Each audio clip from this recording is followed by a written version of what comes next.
오늘 우리에게 주시는 하나님의 말씀은 요한 1서 2장 2절에 있는 말씀입니다. 다 같이 한 목소리로 하나님께 봉독해 올립니다. 그분은 우리의 죄들로 인한 화해 헌물이시니 우리의 죄들뿐 아니요 온 세상의 죄들로 인한 화해 헌물이시니라. 아멘. 기도하겠습니다. 전능하신 주님, 말씀 전합니다. 말씀 가운데 은혜 주시고 홀로 영광 받아 주시옵소서. 이 시간 함께 하셔서 주님께 드리는 이 예배에 함께 하셔서 홀로 영광 받아 주시고 은혜로 채워 주시옵소서. 감사드리는 모든 수 예수 그리스도로 간절히 기도드립니다. 아멘. 반갑습니다. 할렐루야. 오늘은 죄에 대해서 계속 이어서 말씀을 전하도록 할 텐데요. 죄는 무엇일까 할 때 첫 번째 뭐라고 말씀드렸죠? 불법이다. 법을 어기는 것이다. 그래서 최초의 법인 선악과를 먹지 말라고 한 것을 먹음으로써 인간에게 죄가 들어왔고, 그 다음 뭐라고 했어요? 모든 불의다. 의가 아닌 것. 의는 믿음으로 사는 것인데 믿지 않는 것이 불의가 되는 것이고, 예수 그리스도를 믿지 않는 것 자체가 죄가 된다라고 말씀을 드렸어요. 그리고 지난주에는 세상 사랑이다. 세상을 사랑하는 것이 죄다 해서 이 세상의 통치자인 마귀, 사망, 그것을 사랑하고 그것을 쫓아가고 그 세상의 영을, 세상의 신을 쫓아 살아가는 것이 죄다. 그러니까 마귀 따라가는 것이 죄라는 거예요. 그것이 세상 사랑이라는 거예요. 그것에 대해서 말씀을 드렸고요. 오늘은 또 간단하게 또 몇 가지 죄 보고 넘어가도록 하겠습니다. 네 번째는 뭐냐면 알고도 행하지 않는 것이 죄라고 해요. 알고도 행하지 않는 것. 야고보서 4장 17절 말씀 한번 보겠습니다. 야고보서 4장 17절 말씀입니다. 읽겠습니다. 그러므로 선을 행할 줄 알고도 행하지 아니하는 자에게는 곧 그 사람에게는 그것이 죄가 되느니라. 아멘. 이렇게 말씀하고 있어요. 뭐라고 말씀한다고요? 선을 행할 줄 알고도 행하지 않는 것. 그러니까 우리가 알고 있어. 선을 행해야 돼. 주의 말씀을 따라 살아가야 돼. 라고 하면서도 머릿속으로는 알고 있어도 실제로 그 행동을 하지 않는 것. 그것도 죄가 된다는 거예요. 그러니까 어떤 악한 것을 행하는 것만 죄가 아니라 선한 일을 하지 않는 것도 죄라는 거예요. 이것도 참 어찌 보면 무서운 일이죠. 우리가 가만히만 있으면 죄가 아니겠지라고 하지만 누군가를 도와야 할 때 돕지 않고 누군가를 사랑해야 할 때 사랑하지 않고 누군가에게 도움이 필요할 때 도와주지 않는 것, 그것도 하나님께서 보실 땐 죄가 될 수 있다라는 거예요. 이게 참 어려워요. 행위에 통한 죄가 아니라 행위를 하지 않고 마음속으로 짓는 것도 죄가 될 수 있다는 거예요. 친구에게 라가라 하는 자는 지옥불에 떨어진다고 말씀하셨어요. 라가 바보라고 해도 그것도 죄가 된다고 예수님께서 말씀하셨고, 여자를 보고 음욕을 품는 것 자체로도 죄가 될 수 있다고 말씀하시는 거이기 때문에, 그러니까 우리가 알고도 행하지 않는 것, 또 해야 될 것을 하지 않는 것, 그리고 생각으로, 마음으로, 눈으로 짓는 것도 죄가 될 수 있다는 것. 이게 이 세상 법과는 다른 하나님의 성령의 법은 우리가 실제적으로 좀 지키기 어려울 수 있지만, 그래서 성령님의 도우심으로 우리가 그 죄를 이겨낼 수 있고 죄를 짓지 않을 수 있다라는 거예요. 그러니까 하나님께서 주신 이 생명의 법, 우리가 살아갈 수 있는, 이 죄를 짓지 않고 살아갈 수 있는 법은 뭐냐? 오직 주님을 믿고 의지함으로써 할 수 있는 것들이지, 인간의 능력으로, 내 힘으로 내가 선행을 할 거야, 그래서 선행을 통해서 구원받는다라고 하는 일부 기독교계의 어떤 학자들도 본인 스스로가 그렇게 잘 지키고 사는지도 모르겠어요. 이스라엘 백성도 율법을 지키지 못해서 멸망하게 되잖아요. 불교도 선행을 해야 된다. 가톨릭도 선행을 해야 된다. 선행을 해서 구원에 이뤄야 된다. 행위를 통해서 그 공로를 인정받아 선행의 공로로 인해서 구원받는다. 인간으로서는 할 수 없다니까요. 인간의 능력으로는 할 수 없다니까요. 그런 것들이 있다는 거예요. 알고도 행하지 않는 것. 그러니까 우리가 주님을 강하게 붙잡고 살아야, 그래야 죄를 짓지 않는다는 거예요. 5번째, 기도를 쉬는 것도 죄가 될 수 있다는 거예요. 사무엘상 12장 23절 한번 보겠습니다. 사무엘상 12장 23절입니다. 읽겠습니다. 또한 나로 말하건대 너희를 위하여 기도하기를 쉼으로 내가 결단코 주께 죄를 짓지 아니하고 선하고 의로운 길을 너희에게 가르칠 터인즉. 아멘. 뭐라고 말씀하고 있어요?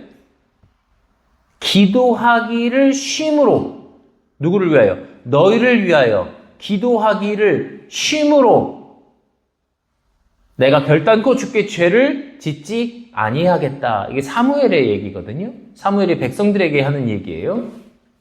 그러니까 뭐예요? 기도하기를 쉼으로 내가 주께 죄를 짓지 아니하겠다. 이게 흔병에서는 기도하기를 쉼으로써 주께 죄를 짓지 아니하고, 혹여나 죄를 기도하기를 쉬어서 어떤 다른 죄를 짓지 않겠다라고 얘기할 수 있지만, 개역개정에서 보면 나는 너를 위하여 기도하기를 쉬는 죄를 여호와 앞에 결단코 범하지 아니하겠다, 이렇게 얘기하고 있거든요. 그러니까 뭐라고 한 거예요? 기도하는 것, 그것을 쉬는 것 자체가 죄가 될 수 있다, 그렇게 얘기할 수 있다는 거예요. 그러니까 우리가 다 마찬가지거든요. 죄를 짓는 건 뭐예요? 기도하지 않아서 하나님과 관계를 덜 하다 보면 그것이 죄로 들어갈 수 있다는 거예요. 기도하는 것, 쉬는 것 자체가 죄도 될 수 있지만, 기도하기를 쉼으로써 다른 죄도 짓게 될 수 있다는 거예요. 그 얘기를 하고 있다는 것입니다. 그러니까 우리가 하나님 앞에 기도한다는 것, 그것이 죄를 짓지 않게 되는 길이 될 수 있다는 거예요. 하나님과 교제하고 하나님과 관계하고 하나님께 믿음으로 나아가는 것, 그것이 죄를 짓지 않게 되는 일이라는 거예요. 그러니까 우리가 여태까지 본 죄는 무엇인가라고 할 때, 이 죄가 불법과 불의와 세상을 사랑하는 것과 알고도 행하지 않는 것과 기도하는 것, 쉬는 것들 다 뭐예요? 예수님을 잘 믿지 않음으로써 생기는 것들이에요. 하나님을 잘 섬기지 않음으로써 생기는 것들이란 말이에요. 하나님께서 말씀하시는 것 순종하지 아니하는 것, 그것이 불법이잖아요. 하나님 앞에 죄를 우리가 짓는 것은 하나님께서 하지 말라고 한 것을 하는 것, 또는 하라고 한 것을 하지 않는 것. 그러려면 어떻게 되는 거예요? 기도하면서 하나님의 뜻이 무엇인가를 늘 간구해야 되는 거죠. 그걸 알아야 뭐가 죄인지 뭐가 죄가 아닌지를 알 거 아니에요. 그걸 하나님을 잘 믿어야 세상을 사랑하는 건지 아닌지를 잘 알 거 아니에요. 그거를 하나님과 교제함으로써 그것을 무엇인지 알고, 그래야 행할지 행하지 않을지도 알게 되는 거잖아요. 그래서 죄를 짓는 건 뭐예요? 하나님과 멀어지는 거예요. 그럼 죄를 짓지 않는 건 뭐예요? 하나님과 가까워지는 거예요. 하나님과 가까워지면 하나님의 영과 가까워지는 것이고, 하나님과 멀어지면 세상의 영, 세상의 신, 이 세상을 다스리고 있는 공중의 권세 잡은 통치자, 마귀를 따라가는 거예요. 중립은 없습니다. 중간은 없어요. 하나님을 따라가느냐, 마귀를 따라가느냐, 둘 중 하나예요. 전 하나님도 안 따라가고 마귀도 안 따라갑니다. 그거 마귀 따라가는 겁니다. 중립이란 건 없어요.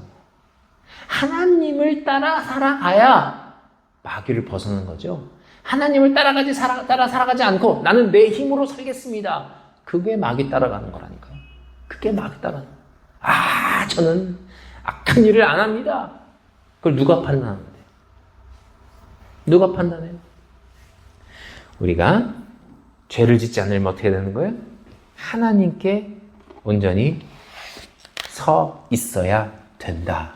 하나님과 온전히 교제하며 관계를 맺고 살아야 한다. 과일 따먹는 게 뭐가 죄예요? 하지만 하나님께서 따먹지 말라고 했기 때문에 그것이 죄가 되는 것이고 그것을 따먹음으로써 그들이 죽음에 이르게 된 거예요. 우리가 하나님 앞에 의인으로서 서려면 하나님을 온전히 바라보고 살아야 된다는 겁니다. 자, 이제 죄에 대해서 큰 카테고리로 두 가지 죄가 있거든요. 그것이 뭔지에 대해 성경에서 말하고 있는 죄, 크게 카테고리 두 가지를 한번 보도록 하겠습니다. 첫 번째는 뭐냐? 원죄예요, 원죄. 원죄. 이걸 영어로 하면 오리지널 신이라고 그래요. 원래 있던 죄예요. 그리고 또 하나는 뭐냐? 자범죄라는 게 있어요. 자범죄. 그게 뭐예요? 자기가 범한 죄다. 그런 뜻이에요. 그러면 원죄와 자범죄에 대해서 얘기를 할 건데 여태까지 우리가 쭉 죄란 무엇인가에 대해서 설명을 했을 때 그 죄가 무엇 때문에 그 죄가 있는지도 우리가 알 수 있는 거예요. 그 죄의 큰 카테고리로 이제 원죄와 자범죄에서 이제 들을 텐데 첫 번째 원죄라는 거예요. 원죄. 원죄는 뭐냐? 원죄는 아담이 타락한 이후로 모든 인간에게 나면서부터 생기는 것, 그것이 원죄예요. 이해되세요? 아담이 선악과를 따먹은 순간 하나님과의 관계가 무너지면서 이 세상에 죄가 들어오게 되었고 그 죄는 누구 때문에 된 거예요? 마귀가 유혹함으로써 되었기 때문에 하나님과의 관계가 멀어진 인간은 이 세상의 통치자가 마귀가 되는 것이고 하나님과의 관계를 끊어버리는 역사가 일어나게 되는 거예요. 그래서 요한복음 3장 16절에 우리가 잘 아는 말씀을 이렇게 말씀하고 있잖아요. 하나님께서 세상을 이처럼 사랑하사 자신의 독생자를 주셨으니 라고 할 때에 하나님께서 세상을 이처럼 사랑하신다 할 때에 그 사랑하신 이 세상은 뭐예요? 이 세상의 죄악으로 인해서 마귀의 노예로 살고 있는 인간들을 사랑하셨다는 거예요. 이 세상을 다스리고 있는 마귀를 사랑하셨다는 것이 아니라 원죄로 인해서 마귀의 지배하에 있는 인간들을 사랑하셔서 독생자를 보내주셨다. 그 얘기입니다. 그 얘기예요. 그러니까 하나님께서 인간을 사랑하셔서 구원의 빛을 비춰주셨다는 거예요. 요한복음 1장 29절 말씀입니다. 다음날 요한이 예수님께서 자기에게 오시는 것을 보고 이르되 세상 죄를 제거하시는 하나님의 어린 양을 보라. 아멘. 예수님을 뭐라고 해요? 세상 죄를 제거하시는. 개역개정에서는 세상 죄를 지고 가는 그 하나님의 어린 양. 그 어린 양으로서 예수님께서 십자가 돌아가심으로 그 피로 인해서 우리가 구원받게 되잖아요. 원래는 어린 양의 피를 통해서 제사를 지는 사람만 구원받게 되는 것인데 죄가 사함받게 되는 것인데 그렇게 된다는 거예요. 여기서 말하는 세상 죄가 뭐예요? 이 세상 죄, 그게 바로 원죄입니다. 그게 원죄예요. 이 세상의 죄악으로 인해서. 왜냐하면 첫 인간 아담이 처음부터 죄를 지었기 때문에 그의 죄가 바로 원죄가 된 것이고 이 세상의 죄가 된다는 거예요. 세상 죄, 세상에 있는 죄, 그것이 원죄라는 거예요. 그래서 예수님께서 십자가 달려 돌아가심으로 제거하시는 죄는 뭐예요? 원죄예요. 원래 있던 이 세상에 태어나면서 누구에게나 죄를 짓는 아무도 의인이 없는 그 상태.